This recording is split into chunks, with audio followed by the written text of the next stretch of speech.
r/antiwork. Madison 464 says, the rich are setting the example. Included photo.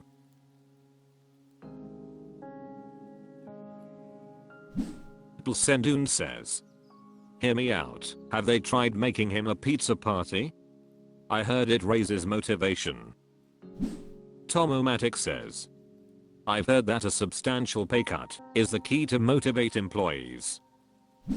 Kiramazov says, the board is bending down to pull him up with his bootstraps, but Elmo wants to frick the board now, after all they're already bent down. Herzat says, proof that capitalism isn't about efficiency. Your pal says, somehow the seer of SpaceX, Twitter, and Tesla spends most of his days on social media and wants a big raise. Plus he is a CTO, product architect, founder of some combination of those, plus has his own charitable foundation. He's the poster child for CS being useless. Even if he spent 100 hours a week working, that's only like 10 hours per job. Kuratech says, he's spent more time flying than he's ever spent working. Aggressive Nebula 78 says, no, this is a great example. Workers should absolutely follow this example, pay us more, or we work elsewhere for another company. Madison 464 says, Perelon, self-proclaimed smartest person on earth, array should be at least 28% of your net worth.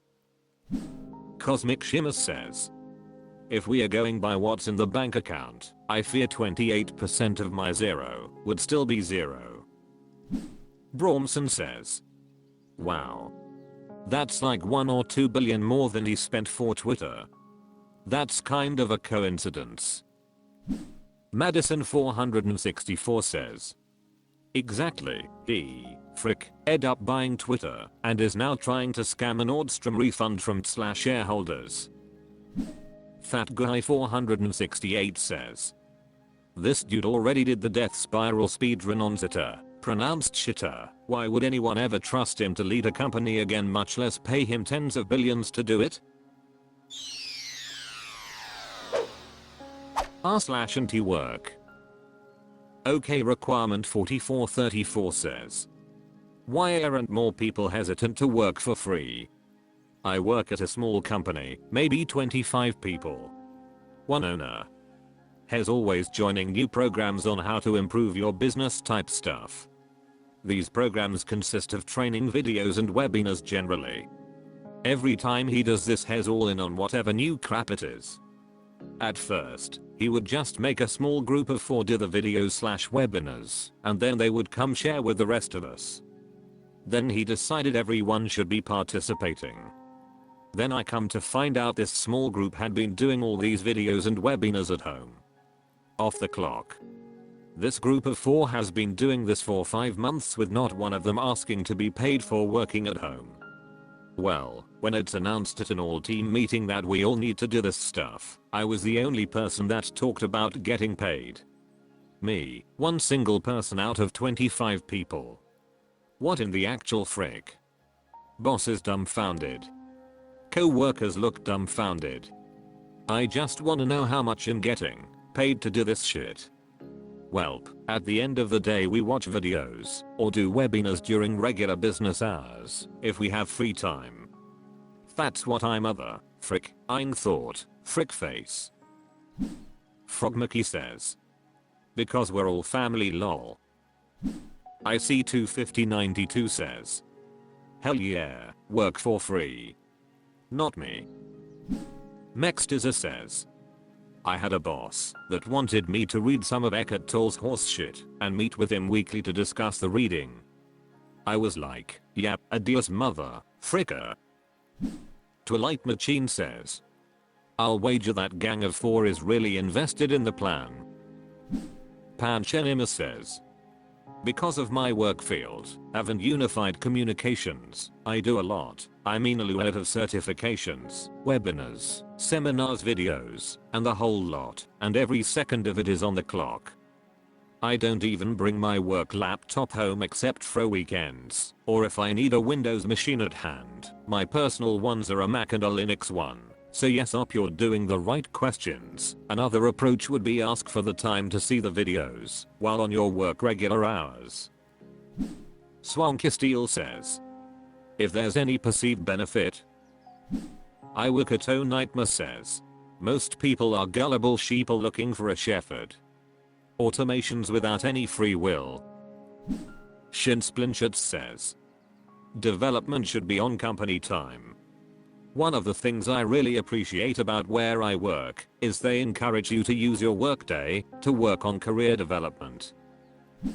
Elism 10 says, I worked at Boston Store, part of Bonton, years age.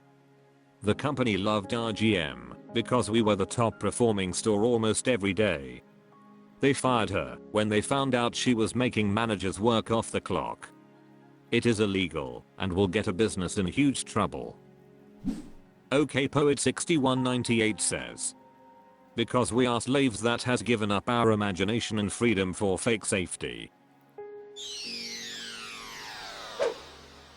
r/antiwork.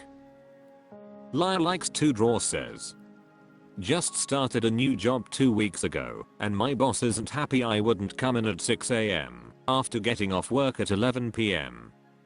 I 18 female, work second shift in a factory and I ride my bike to and from work and it takes about 25 minutes to get to and from work. I'm home by 11:25 and don't get to sleep until around 12 since I usually fix me something to eat and take a shower before bed.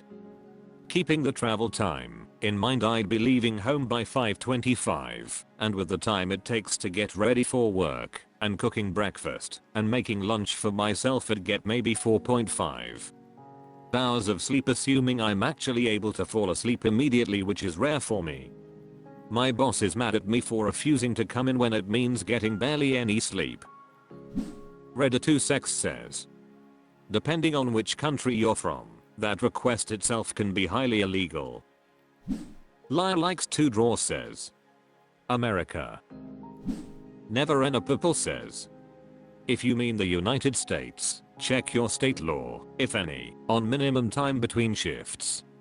If you mean anywhere else in the Americas, check your local laws. Close bracket. Gingertriz says, the cloppening shift. Hated that in retail. The US doesn't have anything to protect its citizens from this, though, unless you happen to be in a particularly nice locality with more worker protection. I just read that in the UK, 11 hours are required BTWN shifts. Too bad American superiority is too smart to learn from other countries. Firewitch says, when I ran afoul of a manager he scheduled my multiple repeated cloppening shifts in order to get me to quit. I legitimately had a nervous breakdown but couldn't quit. Eventually I did snap and was fired. They fought my unemployment claim, but I beat them. Teenager Sadist says, sounds like the boss is just going to have to be mad. If they really can't get over it, ask them their age and seem astounded whatever they say. Particular Noise 697 says, here in Belgium they are legally obliged to give you 11 hours of rest after a shift. You're being exploited, that person has no empathy. Colossal Penis Haver says, yeah nah, usually they say they can roster you 10 hours after a finish, but I'd be telling my boss to lube up and shove it. Throwagination says, tell your boss your situation. Honestly, they should accommodate you. Unless you're doing something that requires opening the facility or something else that's time dependent. If not, then they're a jerk. r/antiwork. I overslept says, I just quit. I just quit on Thursday and it felt so great. I work in a small company and the boss is the most toxic man-child I have ever met. He has serious anger issues. He'll be screaming at the other workers complaining why they work so slow, and you can hear him screaming on the phone with subcontractors. You can hear regular door slams and see him grabbing his hair in rage. This occurred practically every 2 to 3 hours. He's basically a ticking time bomb point there. Have been so many stories about him floating around the office. People warn me that the reason why I haven't personally encountered this is because I'm still new. I've seen all of it, but was never at the end of the stick until now. I've only worked there for 4 months now, but last week I personally experienced this behavior. We had an office team meeting, and he outed me in front of everyone, saying why I'm so slow at my work and I didn't do things properly. He started getting angrier and said that in the future every action I make I must tell him what I'm doing. He was practically screaming at this point. Everyone just sat there with their head down. I felt like crying honestly. I was so embarrassed, but I had to hold it in front of everyone and take it. I continued my work, and like he said, I had to report every action I made to him, so I did. Walked into his work desk and started explaining my progress. He started to get angry at how slow I've been, and that I'm the most useless person, and in the future I'll never get a good job, and should consider being a receptionist for the rest of my life. I was honestly so shocked, it came out of nowhere. The meeting incident was a few days ago, and I thought I caught him in a good mood now, but I was wrong. He then proceeded to tell me I should just quit. I told him I quit now. I spoke 2 hours, who was useless. I was crying and explaining what I just had went through, but he said welcome to the real world, stop crying and suck it up. He said my last day could be Friday if I wanted. I said yes, tomorrow will be my last day.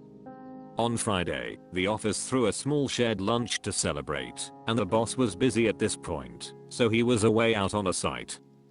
He came back in the afternoon to do paperwork, so I walked up to him and stuck out my hand, thanking him for the job and that I've learned so much. He was so confused, shaking my hand and asking what? I said that I appreciated the learning here and all the opportunities, but do you not remember me quitting yesterday? He said no.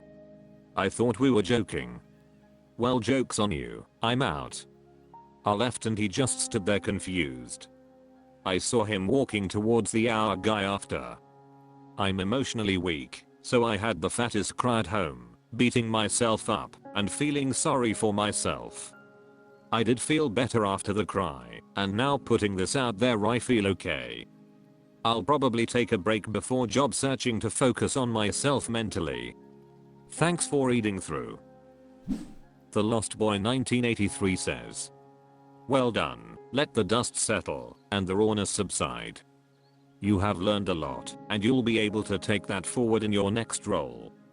I would approach your previous hours and confirm that any money owed is paid, and that a satisfactory testimony will be provided to potential new employers.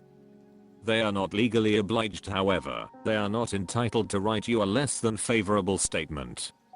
If they do, you have good grounds for a gross misconduct case against your former employers. Good luck. Dayseason 76 says, I worked for a boss like this. Perhaps not quite so bad, but he berated everyone constantly and was just horrible.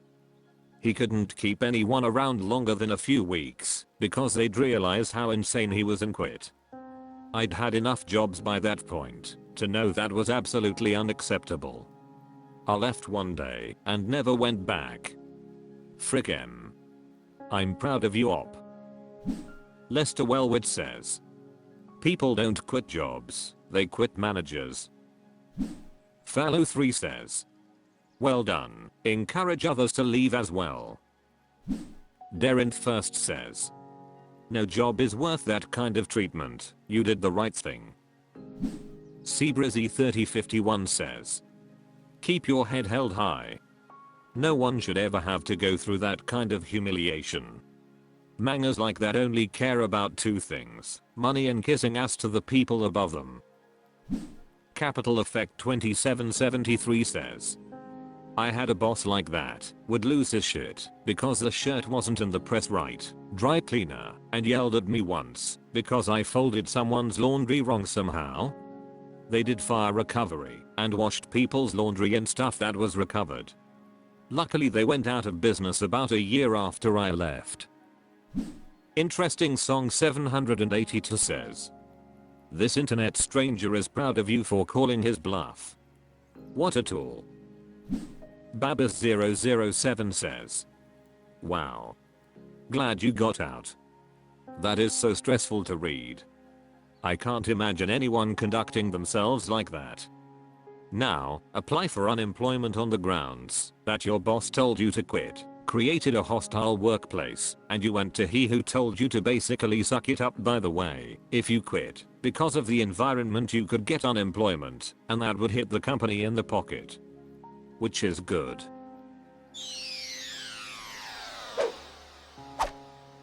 That's all for this video. Thank you for watching. Please subscribe.